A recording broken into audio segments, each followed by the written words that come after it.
Préchauffage du four à 180 degrés. Entre 7 et 8 œufs selon la taille des œufs.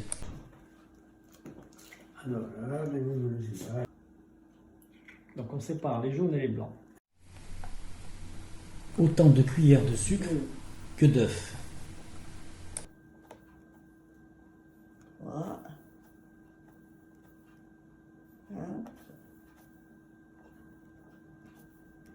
5,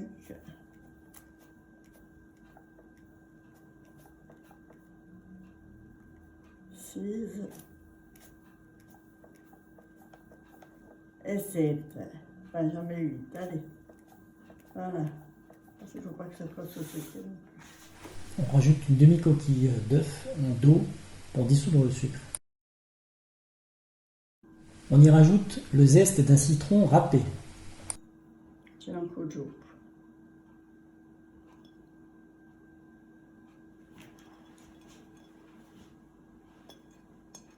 Ce non più giù, mais je ne le jette pas, je le garde. Non, c'est vanillé là. Il faut rajouter un sachet de sucre vanillé.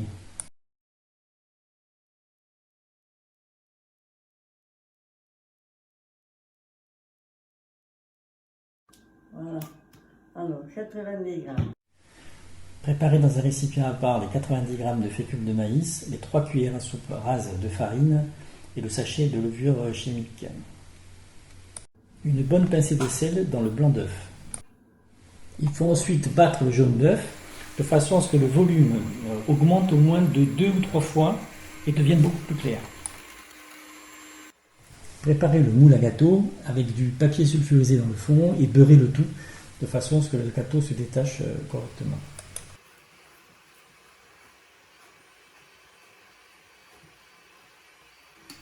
Incorporez le mélange fécule de maïs, farine et levure en tamisant progressivement et en incorporant petit à petit et en mélangeant bien de façon à ce que ça soit bien lisse.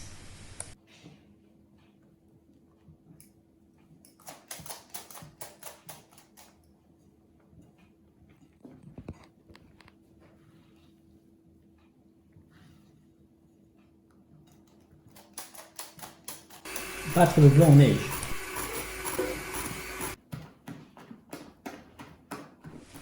Il faut battre vigoureusement le jaune, le mélange jaune et les farines, de façon à ce que ça soit bien lisse et bien mélangé.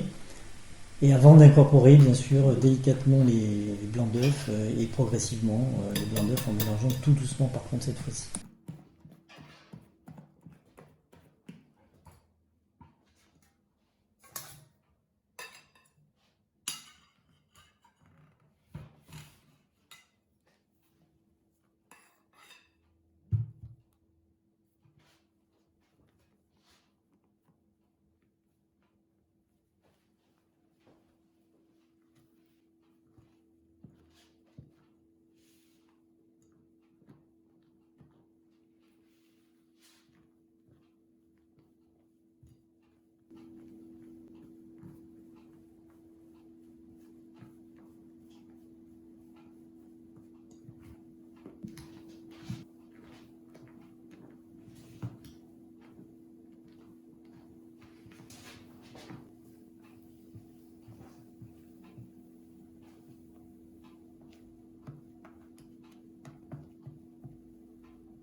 Et là, le plus important pour réussir la recette, le double simultané.